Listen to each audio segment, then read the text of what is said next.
ঘটনাটা ওই যে আমাকে আমার এই শরীর অসুস্থ অবস্থায় বলছে আপনার জায়গার কাগজপত্র কমপ্লিট করে দেবো। যেই এখন এই অবস্থায় আমারে কইছে খাওয়ান দাওয়ান যা লাগে দেবো। এখন তো খাওয়া দাওয়া সব বন্ধ হয়ে গেছে, ট্রিটমেন্টও বন্ধ হয়ে গেছে। এই তো ওরা কি আপনার জায়গা জমি লেখে নিয়ে গেছে? আর যা লেখছে এতে কাজ হইবে না। হে বলছে কি আমি আপনারে পট্টা করিয়ে দেবো সব। এখন তো আর কথাই কয় না, খাওয়ানো দেয় না, আর দেখতে পায় না। মাঝখানে ওরা ফালাই হয়ে গেছে আমার বৃদ্ধাশ্রমে। হ্যাঁ হ্যাঁ, বৃদ্ধাশ্রমে ফালাই দিয়ে গেছে আপনারে। এখন বিষয় হলো আমার কি ছেলে মেয়ে আছে কেউ? আমার ছেলে মেয়ে আছে ইন্ডিয়ায়, পারে নাই। স্ত্রী বউ বাচ্চারা কেউ নাই? না, আমার সংসারে এই দুনিয়াতে বাংলাদেশে আপনি একাই? একাই। আমাদের আছে পিসাতো ভাই, খালাতো ভাই, মামাতো ভাই, বোনাই আছে, ভগ্নিপতি। এরা বাংলাদেশে আছে। তা আপনার সয় সম্পত্তি আছে কতটুক? 1 একর 14.5।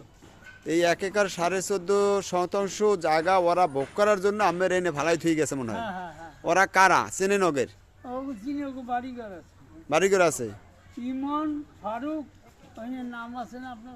না, আমার কাছে নাম না আছে। বলেন, আমি মুখে বলেন। ইমন ফারুক এরাই এখন আমাকে দেখাশোনা করতো। এই মাস দেড় ধরিয়া একদম ছাড়িয়ে দিয়ে চলে গেছে, মাস 3 ধরিয়া একদম। ওরা মুসলমান মুসলমান। আর আমি হলাম সনাতন ধর্মের, হ্যাঁ, হিন্দু ধর্মের। হিন্দু ধর্মে। তাহলে এই ঘটনা ওইটাই করছে ওরা। আপনার এখানে ফালাই থুয়ে যাইবে। এখানে ভাইয়া একদিন তো সবারই মরতে হবে, আপনিও একদিন মারা যাবেন। হ্যাঁ, আমি তো থাকার কথাই ছিল না। হ্যাঁ, এই বয়সে তো মানুষ ধরা যাওয়া যে মরণের পথের যাত্রী। হ্যাঁ, তাহলে মারা গেলে যেই সম্পত্তি আছে, যেটুকু ওরা কাগজপত্র লিখে নিয়ে গেছে, ওইটু ওরা ভোগ করে। ভোগ করবে। এই হলো তাদের বুদ্ধি।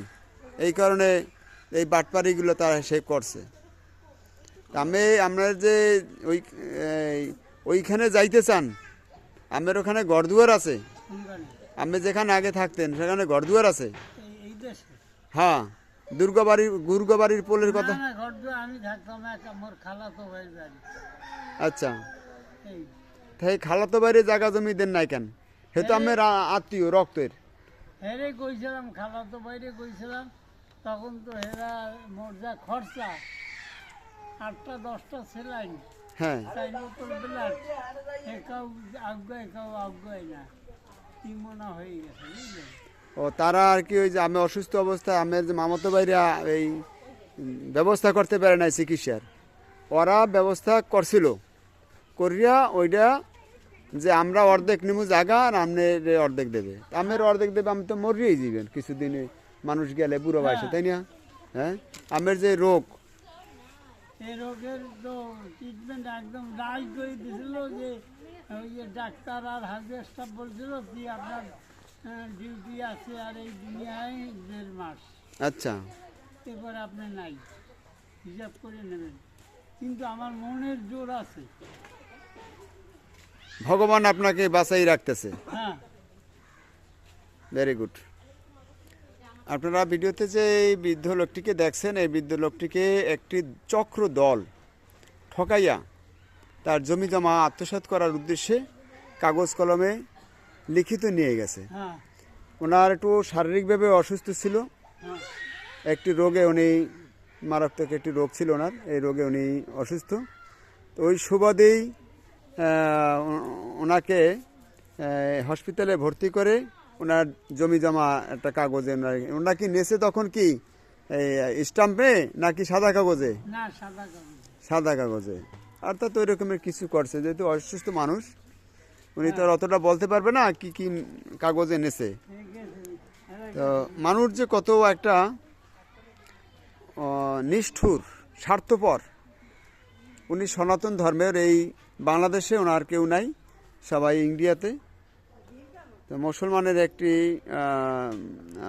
ভাই, সে ওনার এই চিকিৎসার ভরসা দিয়ে ওনাকে ঠকাইয়া জমি জমা আত্মসাৎ করে নিয়েছে। এরপরে ওনাকে ওই জায়গা থেকে বঞ্চিত করার উদ্দেশ্যে বৃদ্ধাশ্রম বরিশালে মিথ্যা তথ্য দিয়া আমাদের বৃদ্ধাশ্রমে রেখে গেছে, হসপিটালে রেখে গেছিল। বরিশালে আমানতগঞ্জ একটি হাসপাতালে রেখে গেছিল।